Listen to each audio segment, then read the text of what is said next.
لو معاك جنيه الفلاح عم إدريس النادر الشهير اللي تم إصداره 1926، فبجد يا حظك يا هناك. الجنيه دي نادر جدا يا جماعة، وله قصة كبيرة جدا وقصة شهيرة جدا، وجايب لكم الجنيه اهوت بصورته حقيقي، وتم الحصول عليه من أحد المتابعين.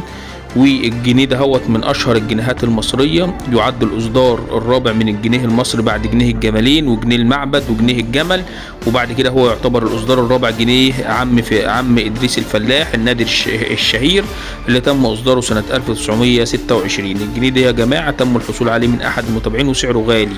طب سعره كام؟ بيبدا من اول 2000 جنيه لو حالته تعبانه. الجنيه اللي انا تم حصول دهوت حالته مش اعلى حاجه يعني، تمام. بيبدا من 2000 3000 4000 5000 لحد ما بيوصل 10000 جنيه. لو وصل بيبقى حالته اتحسنت جدا. فلو معاك جنيه زي اللي انا عارضه ده يا جماعه، فيا ريت ان انت ترسله لنا على الخاص على قناه الربح المضمون من العملات القديمه اللي هي القناه اللي موجوده على الفيسبوك.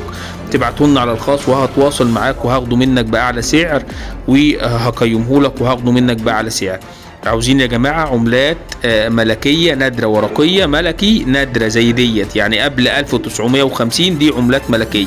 لو معاك جنيه الفلاح عم ادريس اللي هي القصه الشهيره بتاعته اللي تم وضع صورته على الجنيه، وهو اول فلاح مصري يتم وضع صورته على الجنيه في عهد الملك فؤاد، بسبب ان هو تنبأ للملك فؤاد نبوءه ان هو هيبقى ملك مصر، لان مصر كانت ساعتها تعتبر سلطنه، وكان هو اسمه السلطان فؤاد، وهو تنبأ له ان هو هيحكم مصر ويبقى ملك مصر وصاحب مملكه مصر. وبالفعل تحققت نبوءه عم ادريس الفلاح، وبالفعل كان مكافأة الملك فؤاد له ان هو حط صورته على الجنيه ووضع صورته على الجنيه، وبذلك يعتبر الفلاح عم ادريس هو اول فلاح مصري يتم وضع صورته على الجنيه المصري القديم.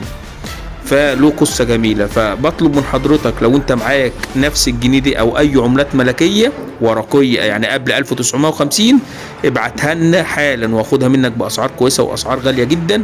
فبطلب من حضراتكم ان انتوا تبعتوها لنا على قناه الربح المضمون على الخاص ماسنجر في قناه الربح المضمون من العملات القديمه، وهقيم لك العملات دي بتاعتك باعلى سعر. وبطلب من حضرتك دلوقتي ان انت لو اول مره لسه بتشوفنا تعمل لنا اشتراك في القناه وتفعل زر الجرس. لو انت بتشوفنا على اليوتيوب تعمل لنا سبسكرايب، اما لو انت بتشوفنا على الفيسبوك فتعمل لنا لايك وشير ومتابعه عشان كل فيديوهاتنا توصل لكل الناس.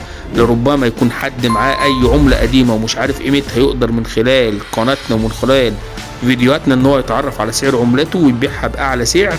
تكون انت سبب ان الناس تبدا تعرف اسعار العملات القديمه من خلالنا. فاعمل لايك للفيديو ولايكات كتير عشان فيديوهاتنا توصل لكل الناس. والسلام عليكم ورحمه الله تعالى وبركاته.